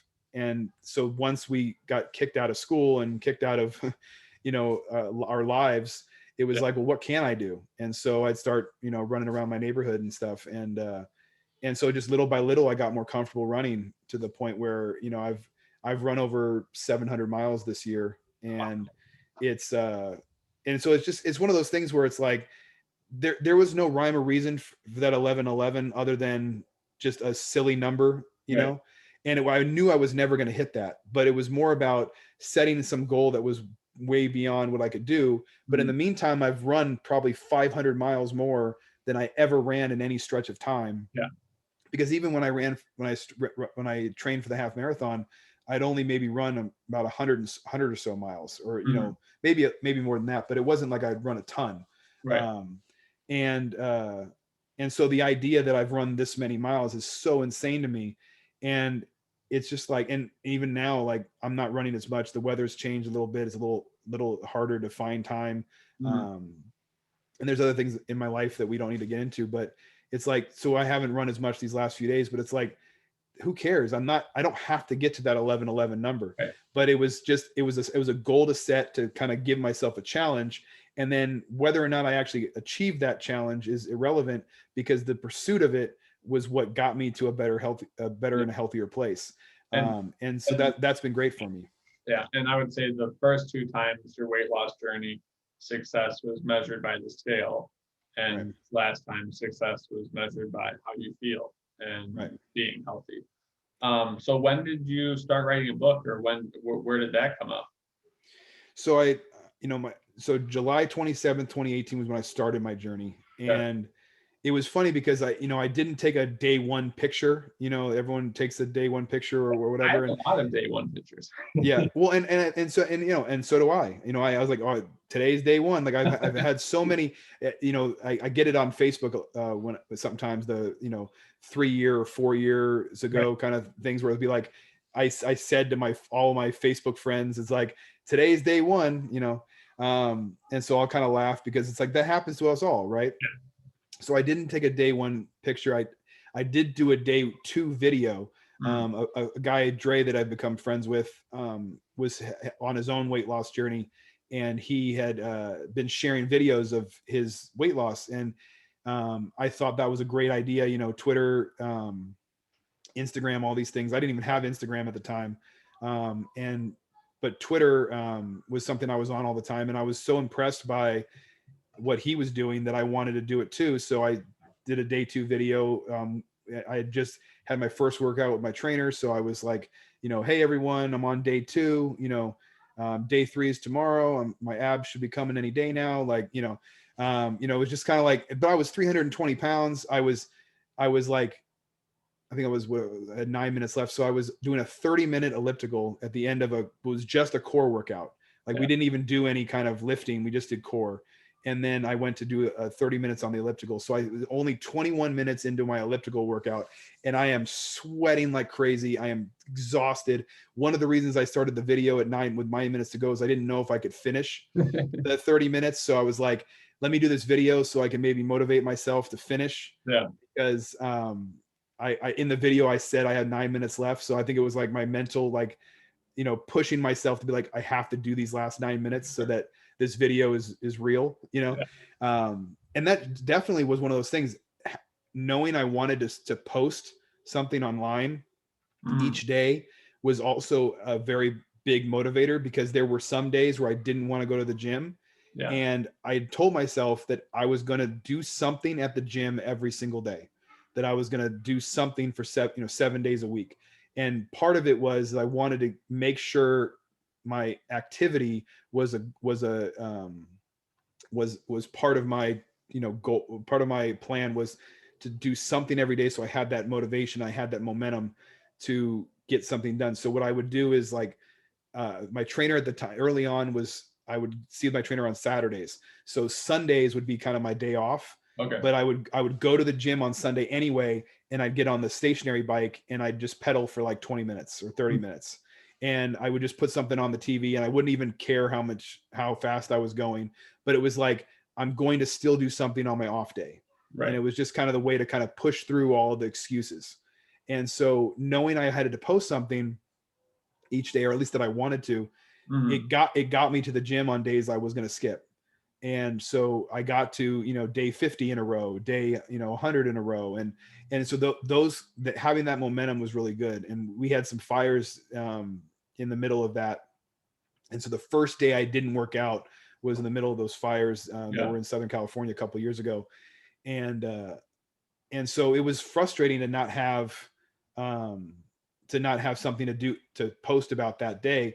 But it was like, look, I'd also gone over 100 days in a row, right, without a day off. So it wasn't like it was something that was a problem. It was just reality, and life gets in our way sometimes. And so you can stress about it, or you can just move on and try to do something the next day. And, you know, I did over 365 workouts over that year, because there were some days where I went in the morning and then I actually felt like I wanted to work out again that day. So I'd go in the night and do something else. And especially if it was like a couple days before I weigh in, you know, because you play all those games with yourself. You're like, all right, I'm going to be extra good these couple days before my weigh in, or it's coming up on my 1 year and I want to have the best, you know, best numbers I can have or whatever. And so I would always play these little short-term goals with myself with different things. But, you know, so of the 6 or 7 days I think I missed total over that, you know, over that time frame, I know I had at least 6 or 7 days where I worked out twice. So it's like, I got plenty of workouts in. And again, the first few months, those Sunday workouts were nothing. It was like 20 minutes on the bike, you know, but it was more about getting myself in that mindset of, I am going to work out today. It's just a matter of when. Right. And so sometimes it would be before work. Sometimes it'd be, you know, at night after my son went down. You know, I'd have to sacrifice time with my son or time with my wife. But it was worth doing because it gave me the opportunity to get healthy every day. Right. And so it was something that made all the difference. So what is, I guess, the book? It's the whole journey, or what's the workouts, the eating, what else is involved in that? So I went, so as I was starting that journey, I was in the process of, as I was, you know, telling him, hey, I really need to work on my nutrition. Hey, I really need to work on, you know, getting healthy and not caring about the number on the scale and all these different things. I was like, well, what else do I need out of this? What else did I do wrong in the past? What else Yeah. do I need to avoid? You know, because one of the things I had done in May of 2018 was the last time I had had diet soda. Okay. And so the only good thing I had done from May to July was cut soda out. I still Good. wasn't working out. I still wasn't, you know, doing other things, but I was cutting soda out. So it was like, so what are some other needs of mine? And so as I was thinking of that, I'm in my notes on my phone. Anytime I thought of something, it was like, oh, you know what? I really only ate because of my taste buds. I didn't really eat because of nutrition. I only ate because of my taste buds. When you say it like that, it's like what I'm caring more about my tongue than I am about my health. Like that's, you know, so it was like, okay, that's good. I should write that down. And so it wasn't even necessarily like, oh, that'll be good for my book.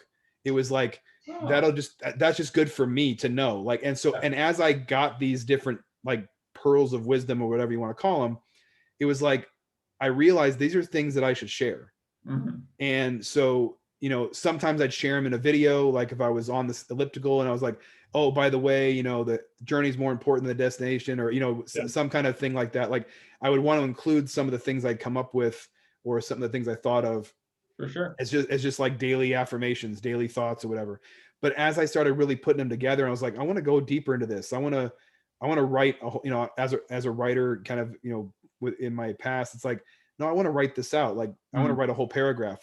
And then I was like, well, this should really be a book. Like I should really write these out in chapters and, you know, write a chapter about my childhood, write a chapter about, you know, all these things we're talking about today. Like I should Mhm. write a chapter about how I ate when I was bored, not when I was hungry. Yeah. And that just that idea, I ate when I was bored, that's the title of a chapter, you know, like that, you know, and not because I would like, oh, this book will sell, but it was Mhm. like, no, other people should know that they're not the only ones that think this, Right. or that they should realize that actually that is true. That's how I am. And I didn't even realize it. Like I didn't realize how I eat for my taste buds instead of for my, or instead of for any needs. Right. Because as soon as we realize that food is a requirement to survive, Mhm. let that trick us into eating unhealthy. Because it's like, well, I can't go without eating. So I might as well have this pizza. You Yeah. know, I can't go without eating, so I might as well have this piece of cake. Like those two things don't make any sense.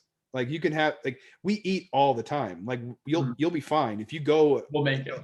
I mean, and I think anyone that's on a intermittent fasting diet knows that you can go quite a bit of time without Yeah. food. I don't like that because I don't think that's healthy for me, because Mhm. I know me and I'll completely overeat if I didn't eat for 12 hours and, you know, Yeah. didn't consciously eat for 12 hours. Like it's one thing to sleep for 8 hours and then break your fast at breakfast and Right. so just skip breakfast. I used to do that all the time, but then I'd overeat at lunch and dinner. So, Yes. so for me, it was no. I need to have breakfast every day. I need to give myself energy to start the Yeah. day every day. And by having something when I first wake up, it starts my nutrition, it starts my body Yeah. in the right way. So for me, I have to do that. So Mhm. I can't wake up and then not eat till lunch, because Yeah. I'll end up having a way too much food at lunch if I Mhm. do that. And so it was like, so, but people that intermittently fast, it's like they know that you can survive just fine. Yeah. And so because of that, it's one of those things where it's like all these times where we've been like, well, you know, I haven't eaten since lunch, so I might as well have something. It's like you'll be fine for a couple more hours. You don't have to have this unhealthy thing. You're just Yeah. tricking yourself into convincing yourself to do it.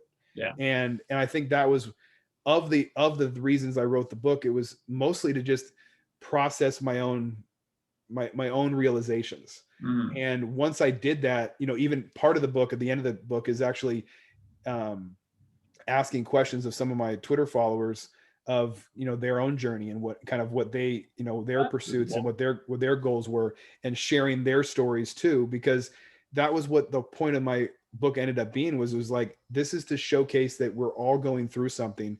We all have similar journeys and we all have similar goals for how to get out of those journeys, but we also don't necessarily know how to unpack our history. And, Yes. and until we actually embrace it and challenge ourselves to be honest with ourselves and be like, okay, I might not have had depression, but I Mhm. was depressed for a few years, and that led to one of the reasons why I didn't eat. But Right. also, when I first met my now wife, I was eating because I was happy. Yeah. So it was the exact opposite. So depression wasn't the only reason I ever overate. I ate because we would go out to dinner and I would eat whatever I wanted because I was happier than I'd ever been in my life, Yeah. finding the person I wanted to spend the rest of my life with. So we eat just as much at, after a funeral as we do after a wedding. It's like it doesn't matter what the event is. We make an excuse to eat. Yeah. It's like we'll eat for 4th of July and we'll eat after a tragedy. We'll have a bunch of ice cream to while to deal with our sadness, the same way we'll have a bunch of ice cream after dealing with our victories. Yeah. So we have a way of attaching food to every major event to our life anyway. So it's more about understanding your own mental capacity for things and how you actually process stuff. And it's different for everyone, but I think one of the things my book has proven with people that have read it is they realize that a lot of the things I went through are similar to things they went through, even if they didn't also have a bad breakup, or even if they also didn't overeat as a kid or whatever. That it's more about the ideas of the way we process food and the way we think about ourselves. Absolutely. So yeah, just to kind of, or so if someone was looking for the book, where would they find that, or find you on social media? So right now it's still only available on Amazon, so you can get it on Kindle for, I think it's like $2.99, and then Cool. it's also available on hard copy for $9.99. And that's actually like going through Amazon. I know Amazon can be a negative in a lot of ways too, but their direct publishing program is fascinating because you basically can, without any, you don't need any help from anyone. You can just publish a book. Nice. And then you get a percentage of the sales. So Yeah. I'm not making a ton of money on the sales. I think I end up getting about 20 or $30 a month total. I think I might have gotten about $200 initially because a lot of people bought it at first, but then I ended up using that money to gift books to people and I bought like maybe like 15 copies of the book. And then I just, sent them to different people that were in the book and different people that I've kind of That's awesome. become friends with, kind of a little fit fam group that I have, that, we just encourage each other and create a safe space for each other to just share our stories and our struggles. Yeah. And so I wanted to thank them all for helping me along on the journey. So I really haven't made any money on it, but that's, I didn't write it to make money. I wrote it to share my story. Yeah. But yeah, that's where it is. And then my social media is all under Can't Until. The name of the book is You Can't Do It Until You Believe in Yourself. And that was really of the kind of the aha moments or the things I wanted to write down, like, oh, that's a good thought. You should write that down. Like those moments that kind of ended up turning into the book. The very first moment where I had a moment that I was like, okay, that is how, if I ever wrote a book, that's what I'd call it. It was this idea that to play on the idea that, everyone's always saying how you can do it. You can do anything you want to do. Whatever. But that idea doesn't mean anything if there isn't something behind it. Right. And so, and a lot of times when someone says you can do it, it's the idea you can do it if you believe in yourself. You can do it if you believe in your dreams. And it's like, so to me, it's like, well, then you can't do it until you believe in yourself, because that of all the things that I told myself that really got me going, the one thing that I realized more than anything was, I wasn't going to have success without support from my wife and my son. Okay. And from my family, but none of that was going to matter if I didn't want this for me. Okay. That I actually had to be selfish. And selfish is a negative word, and in reality though, selfish might be the most positive word we can have in our dictionary, because if we don't care about ourselves, it doesn't necessarily matter who cares about us, because we won't be able to notice it, because we're still not going to like ourselves or care about ourselves. So until I knew I deserved to be healthy, and I knew I wanted this for me, it didn't matter about anything else, because I would not be where I'm at today without my wife's support and being able to care, be even just watch my son so I could go to the gym, even just some logistical things that were like, I literally couldn't do the things I did without her. But if I didn't want this for me, and if I was only doing it to get to a certain number to make her happy, or to get to where I could just run around with my kid. And it's like, which I'd done before. I'd got it to where I could run around with my niece, and then I went right back to my old ways because I didn't put enough emphasis on me. I didn't care enough about me. And so to me, it was like, I needed to flip that thought. It's not about you can do it, because of course we can all do it, but we can't do it unless, and that was the thing. So can't until was really about that idea of, we can't do anything worthwhile until we believe we deserve to do it. And we then put in the hard work, the consistency, and the dedication to it. For sure. And that's really all it comes down to, is once you believe you deserve something, whether it's a certain job or a certain life or whatever your thing is, until you believe you deserve it and then go out and pursue it consistently, it's not going to matter anyway. You might get it, but you won't keep it.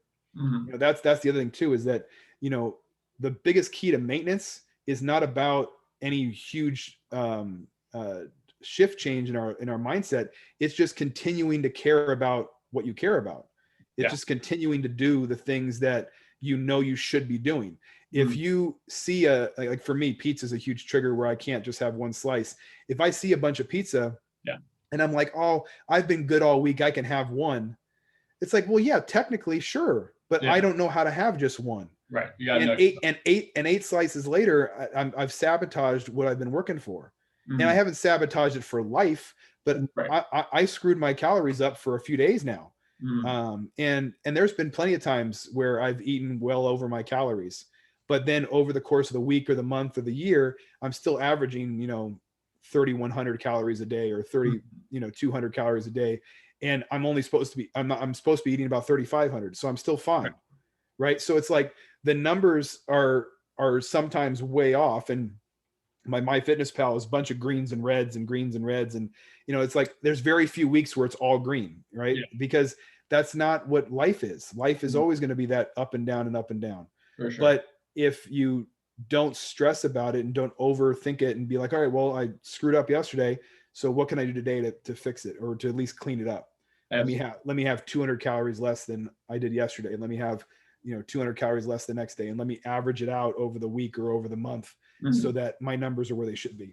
Yeah, for sure.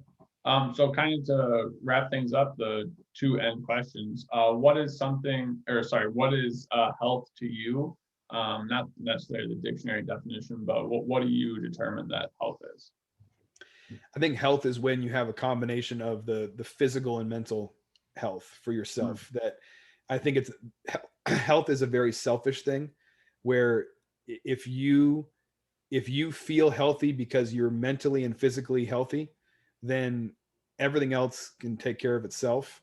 And what that means to you is different for everyone, because everyone's body types are different. Everyone's lifestyle is different. So someone who hikes all the time is a competitive runner and they constantly are in, running marathons and different things, their mentality for what is mental and physical health is completely different than someone who played professional football, or or someone who's just a teacher and they're not necessarily active, but they play with their kids and they go for walks. One of my FitFam brothers is a kindergarten teacher, and he's lost a lot of weight over the last few years. Nice. But one of his best workouts is the constant movement he has in his kindergarten class, because as a kindergarten teacher, he's never sitting down. Right. So one of the things he realized was that the best thing he could do is not try to work out on work days, because he was putting in so much physical effort into his school day that it was actually hurting him to try to do more than that. And he was realizing his pant sizes were going down. He was getting healthier. Like, he didn't need to do that extra. Yeah. And so for his mental health, it was realizing that, so that his physical health could be at its peak, because overdoing it was actually making it harder for him. Yeah. And so I think that the simple answer for me is that health is when you have that combination of mental and physical health that fits your life, and in whatever that is. For sure. Wonderful. And then what is something from your life that you think someone would be able to take away as a positive for their life? I think, the biggest mantra for me this whole time is that it's a journey to health, not a weight loss journey. Yeah. So I think the most important thing I could give anyone, especially if I'm thinking of just one thing, is that health has to be lifelong. Mm. And that means that when you make mistakes, you can fix those mistakes over time. Yeah. That, you know, I've been trying to send out these daily health tips on social media, and one of the ones I titled was just, you're going to fail. Mm. Because I think sometimes we need to say it more harshly than just, oh, you'll make mistakes sometimes. Yeah. It's like, no, you're going to flat out fail. Like, you're going to try things and you fail at them. Yeah. And it's part of the learning process. It's part of our recovery to our life, is that when we face failure, how do we react to it? Mm. Do we react with frustration, or do we act with action? Right. And if we act with frustration, do we work to fix it, or do we just stay frustrated? Because frustration is a natural reaction to it. But if we stay frustrated, that's a choice. Yeah. And, you know, sometimes failure becomes so compounded that it's a lot easier said than done to just choose to fix it. Right. You know, if we literally get to a mental place where we are mentally broken down, it's going to take time to come out of that. But I also think that it's about realizing that every single day is an opportunity to fight for your health. Right. And it's something worth fighting for, that you have to believe in.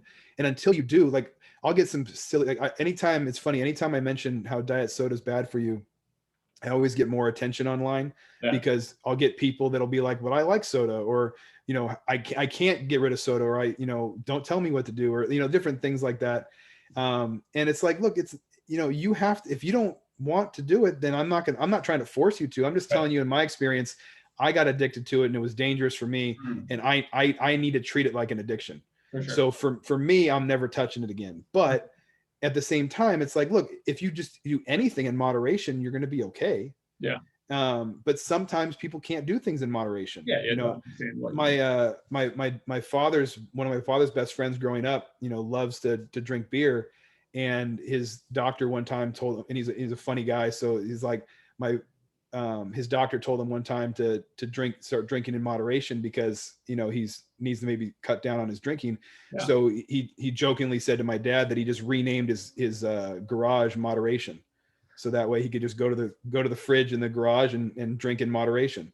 And, you know, it's like, so, you know, if, you know, for someone like that, okay, if you just can cut down a little bit, that can make a huge difference. Yeah.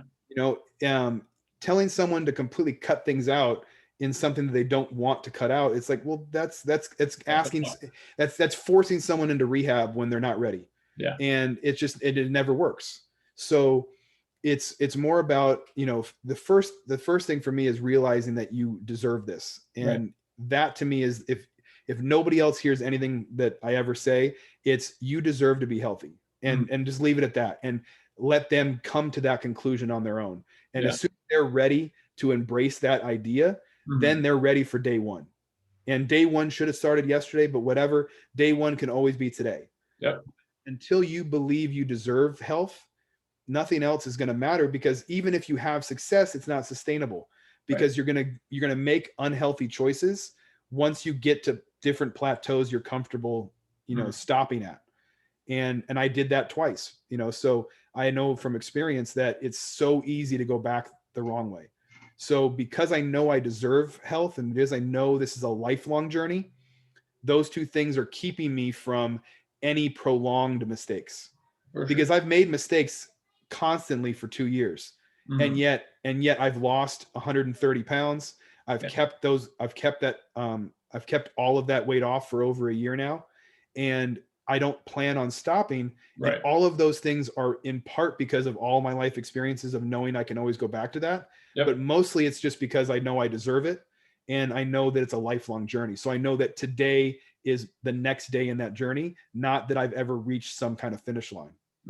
Because I think that's the biggest problem with weight loss journeys, is that, you know, all these Weight Watchers and other companies, they look at it as a finish line. Yeah. And then they're like, okay, now you're good to be on your own. And now it's like, no. One of the guys that is in my Fit Fam, he's been with Weight Watchers for maybe 4 years now, but he hasn't needed Weight Watchers for 3 of those years.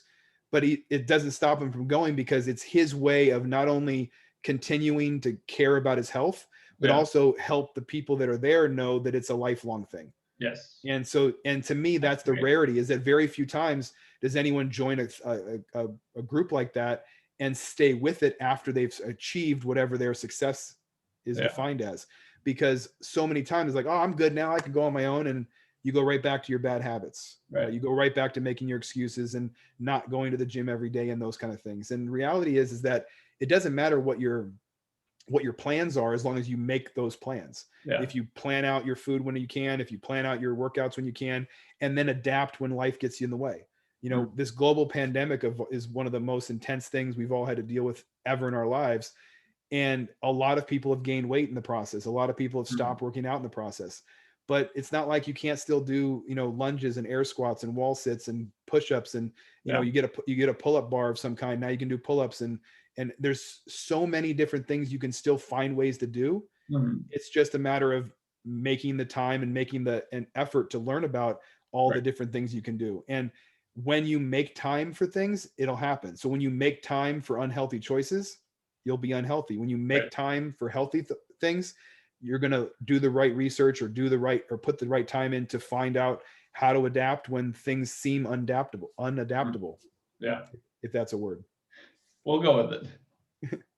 Wonderful. Well, thank you very much for coming on the podcast.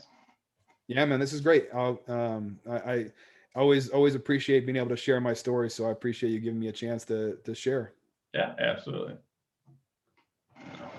Pause the recording on here.